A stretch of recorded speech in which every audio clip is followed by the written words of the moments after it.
J'ai un problème. J'ai perdu les clés de ma maison, je ne sais pas comment je vais rentrer chez moi. Si cela ne te dérange pas, viens dormir chez moi.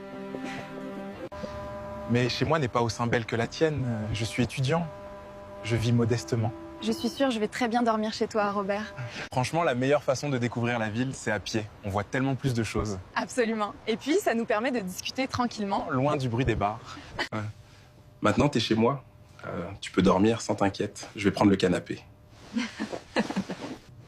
Je suis un peu fatigué. Bonne nuit, Anaïs. Bonne nuit à toi. Bonne nuit à toi.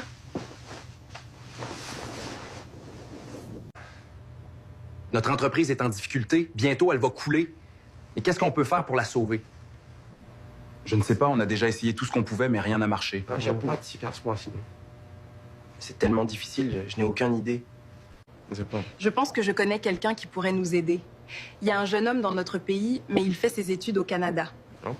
Il a des compétences en gestion et il a gagné un concours la semaine dernière. Je vais aller prendre ses coordonnées et lui proposer de diriger notre entreprise. Robert est son nom. Il vient du village où vivent ses parents et ses épouses. Je connais l'adresse de ses parents. La semaine prochaine, vous allez commencer vos examens et si tout se passe bien, c'est la fin de l'année. Je vous souhaite tout le meilleur. Pourquoi es-tu parti si tôt ce matin sans me réveiller? Je me suis réveillé et tu étais parti. Et t'as trouvé tes clés? Je suis rentrée très tôt, j'ai cherché la clé partout, mais je ne l'ai pas trouvée.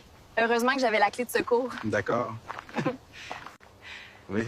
Robert, dis-moi, avant de te marier, as-tu déjà été amoureux de quelqu'un qui ne partageait pas tes sentiments? Oui, au lycée, j'étais amoureux d'une fille, mais elle m'a repoussé parce que nos mères étaient très proches et voisines. J'ai été très blessé par son refus, mais cela a été une chance, car j'ai trouvé quelqu'un qui m'aime pour de vrai. Bonjour, Thomas est mon nom. Je suis le propriétaire du groupe Chambéry. Pouvez-vous me confirmer si vous êtes les parents de Robert?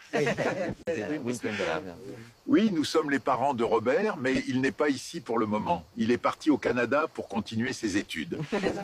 Je sais qu'il est au Canada, mais j'ai besoin de ses coordonnées pour le contacter par téléphone. Je n'ai pas son numéro, je n'ai pas de téléphone, mais ma belle-fille adorée a ses coordonnées. Venez, je vous y accompagne.